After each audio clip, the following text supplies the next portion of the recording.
Ganti itu, saya nggak mau yang frontline itu. Saya mau gadis Bali yang kayak kamu, rambutnya kelihatan terbuka. Jangan kasih yang penutup nggak jelas. This is not Middle East.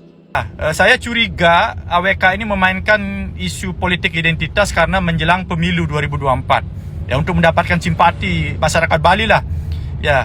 Cara-cara ini cara-cara yang kotor, jadi seharusnya tidak dilakukan oleh seorang politisi, apalagi yang katanya ya. Tapi sangat mungkin dia, ini tentu trik dia aja, permainan ini ya. Kenapa? Karena hampir pemilihan anggota DPD. Nah, tentu dia cari muka kepada rakyat Bali dengan cara menembak Islam. Ini kacau bener ini orang, mecah belah. Tapi sangat mungkin dia lolos, sangat mungkin dia akan dipilih oleh rakyat Bali. Kenapa? Karena dia populer gitu.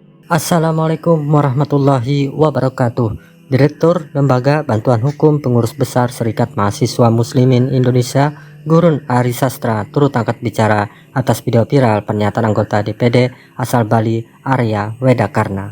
Dalam pidato yang dimaksud, pemilik nama lengkap Sri I Gusti Ngurah Arya Wedakarna Mahendra Darta Wedastera Putra Suyasa tersebut menyampaikan dengan nada kesal dan tinggi, mengatakan tidak mau melihat petugas bandara yang perempuan menggunakan hijab atau yang disebutnya penutup kepala. Saudara, ia menginginkan petugas bandara yang menyambut atau bertemu langsung dengan para wisatawan, terutama wisatawan mancanegara, itu memperlihatkan rambutnya.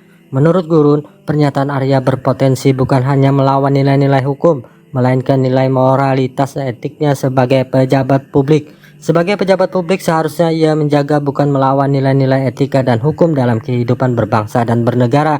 Pernyataan dia tentang penutup kepala itu tendensius, syarat dengan kebencian berbau sara, jelas kita tidak terima ini, kata Gurun Ari Sastra. Menurut Gurun, yang dilakukan Arya Wedakarna terkait penutup kepala diduga mengarah pada keujaran kebencian dan merusak harmonisasi atau keutuhan bangsa Indonesia. Oleh sebab itu Gurun pun berencana bahwa organisasinya akan melaporkan Arya Wedakarna ke Badan Kehormatan DPD RI dan juga ke Bareskrim Polri. Gawat saudara. Bagaimana kita melihat tanggapan-tanggapan para tokoh bangsa atas ucapan Arya Wedakarna di media sosial yang heboh viral belakangan ini? Mari kita simak saudara. Ada seorang anggota DPD asal Bali, namanya Arya Wedakarna, ya, sangat jelas menghina Islam, ya, mendiskreditkan karyawan bea cukai yang bekerja di Bali yang menggunakan jilbab.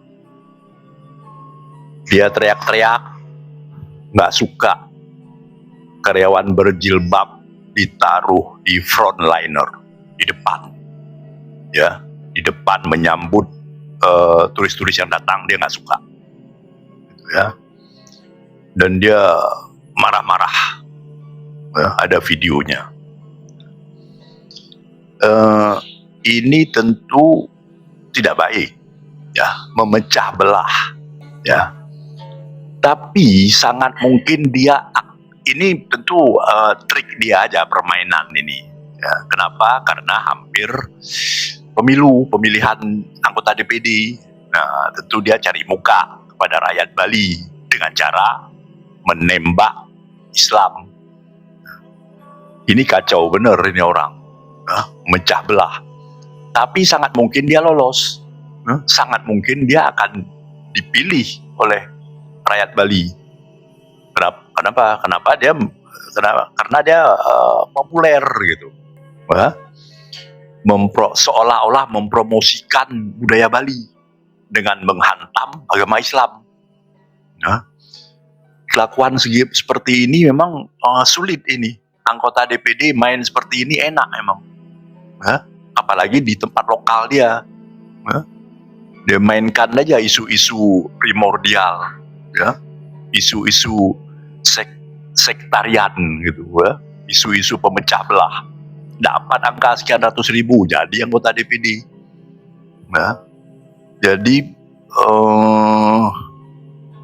bagaimana caranya untuk membasmi orang-orang seperti ini?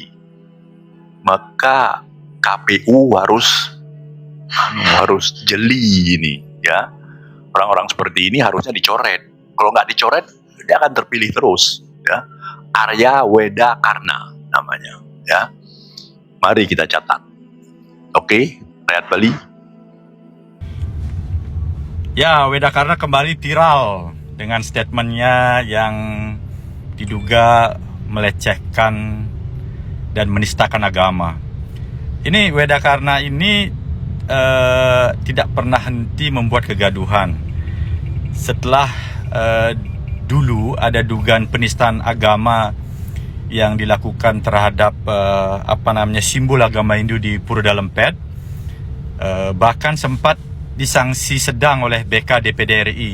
Jadi BK DPD RI itu pada tanggal 24 November 2022 memberikan sanksi sedang kepada saudara AWK ini.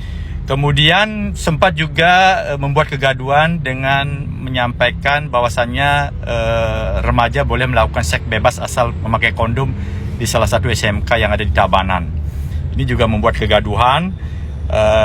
Dan pada tanggal 13 September 2023 lalu membuat kegaduhan lagi, memprovokasi masyarakat Buk-Buk yang tergabung dalam Gema Santi. Jadi terkait dengan pembakaran villa yang ada di Buk-Buk. Ya, jadi kegaduhan yang dibuat, kemudian datang ke sekolah-sekolah, ibaratnya jadi pengawas sekolah, bahkan membuli, boleh saya bilang, guru-guru yang ada di sana dan juga membuli para siswa yang ada di sana. Kenapa saya bilang membuli? Ya, karena dia waktu datang ke sekolah, kemudian memberikan pertanyaan kepada murid, disiarkan secara live dan murid tidak bisa menjawab. Tentu saja ini namanya bullying. Jadi kasihan murid-murid kita. Dan terakhir itu dia di SMK 2 Denpasar, bahkan ditantang debat, tetapi sayang dia tidak, biasalah kalau ditantang debat dia kabur. Ya, ini yang membuat kita heran itu, kenapa dia terus melakukan upaya-upaya provokasi, kemudian blunder dan lain sebagainya. Jadi ada dua hal sih yang sebenarnya yang bisa dipermasalahkan oleh AWK ini terkait dengan viralnya ucapan dia yang terakhir terkait dengan penodaan dan pelecehan agama ini. Yang pertama, ya bisa dilaporkan secara pidana, karena di pasal 156A KUHP itu ancamannya 5 tahun terkait dengan penistaan dan pelecehan agama. Yang kedua, bisa dibawa ke Badan Kehormatan DPD RI terkait dengan kode etik. Nah, berbicara kode etik ini, kalau kita berbicara terkait dengan peraturan DPD nomor 1 tahun 2020 tentang tata beracara BK DPD RI, khususnya pasal 28, pelanggaran yang dilakukan oleh saudara Weda Karna ini adalah berupa temuan. Jadi berupa temuan yang intinya peristiwa etik yang menjadi opini publik, yaitu sudah tersiar di beberapa media. Dan saran saya, kita punya anggota DPD RI ini dari Bali, Pak Mangku Pastike, yang kebetulan jadi wakil ketua BK DPD RI. Jadi mohon ini dibawa ke pleno. Tidak perlu lagi ada pengaduan karena ini sudah temuan, ya sudah viral. Ya proses saja, proses di BK DPD RI, dan kalau memenuhi unsur jatuhkan sanksi, dan sanksi berikutnya adalah sanksi berat. Ya, sanksi berat ini berupa pemecatan karena sebelumnya sudah ada sanksi sedang. Nah, sesuai dengan hukum acaranya Badan Kehormatan DPD, kalau anggota yang sudah pernah disanksi sedang sebelumnya kemudian melakukan pelanggaran lagi, maka sanksi berikutnya adalah sanksi berat berupa pemecatan. Dan kebetulan saya sudah 3 kali melaporkan saudara Arya Weda Karna ini. Yang ketiga kali ini sedang berproses, bahkan sudah pernah disidangkan sekali di kantor DPD RI perwakilan Bali di Renon. Dan waktu itu Pak Mangku Pastike juga hadir selaku wakil ketua BK DPD RI. Jadi sedang berproses, tambah lagi kasus, sudah banyak kasus ini. Ya, saya curiga AWK ini memainkan isu politik identitas karena menjelang pemilu 2024. Ya, untuk mendapatkan simpati masyarakat Bali lah.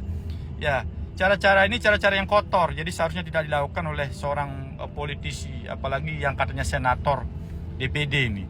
Jadi mudah-mudahan masyarakat cerdas, tidak boleh lagi memain isu-isu sara, politik identitas, dan kita harus selalu menghormati keberagaman kita. Karena Indonesia ini terdiri dari Iya, kita laporkan etiknya ke Badan Kehormatan dan pidananya yakni ujaran kebencian ke Polsek besok, ujar Gurun. Lebih lanjut, Gurun menegaskan bahwa apa yang diujarkan oleh Arya Wedakarna bisa merusak tatanan sosial dan memicu kegaduhan publik. Ini mengkhawatirkan, membahayakan, lisannya berpotensi mengarah mencederai kehormatan lembaga legislatif yang semestinya menjadi punggawa menjaga harmonisasi bangsa dalam segala situasi, apalagi pada masa tahun politik, maka harus bertanggung jawab menjaga stabilitas negara, ujarnya. Nah, bagaimana tanggapan tentang Arya Wedakarna yang diduga kita selalu menghina menghormati Islam ini? Silahkan beri komentar keberagaman di kita. bawah ya. Karena Indonesia ini terdiri dari Wassalamualaikum bermacam suku, agama, ras, wabarakatuh. dan antar golongan. Jadi tidak boleh siapapun yang melakukan pelecehan atau penodaan terhadap agama tertentu. Dan itu bisa dihukum secara pidana, ancamannya 5 tahun. Nah, itu yang saya bisa sampaikan.